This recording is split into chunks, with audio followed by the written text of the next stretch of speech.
In today's video, I'm going to teach you how to enter accrued expenses in QuickBooks Online. By the end, you'll know exactly how to record an expense you've incurred but haven't paid yet, so your books reflect the right costs in the right period. Start by heading to the New button at the top left of your QuickBooks Online screen. This opens the Create menu. From here, select Journal Entry. A journal entry is the cleanest way to record an accrual, because it lets you debit your expense and credit your liability in one place. Next, set the correct date for the entry. This is important. Use the date that reflects when the expense was incurred, often the last day of the month, or the relevant reporting period. Getting the date right ensures your financial reports are accurate for that period. Now it's time to add the expenses.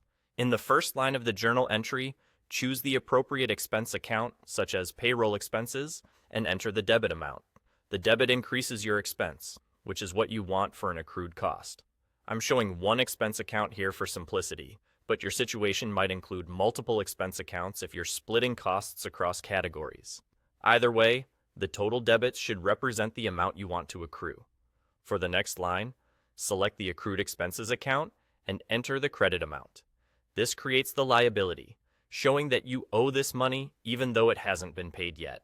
The credit should match the total debit so the journal entry stays in balance. Accrued expenses is typically a current liability account. If you don't see it, it may need to be created in your chart of accounts. If you haven't already set up the accounts mentioned here, make sure they exist before you save. You'll want an expense account, like payroll expenses, and a liability account called accrued expenses. Use clear names so that anyone reviewing your books understands what the entry represents. Before you finish, double-check the date, the account selections, and that the debit and credit amounts are equal. Accuracy here will keep your reports clean and prevent reconciliation issues later. When everything looks right, click Save. And that's it. You've successfully recorded an accrued expense in QuickBooks Online. This simple journal entry ensures your expenses are recognized in the correct period, giving you a more accurate picture of your business performance. If you're ever unsure which accounts to use or how to split amounts, consult your accounting policies or your advisor so your entries align with your reporting needs.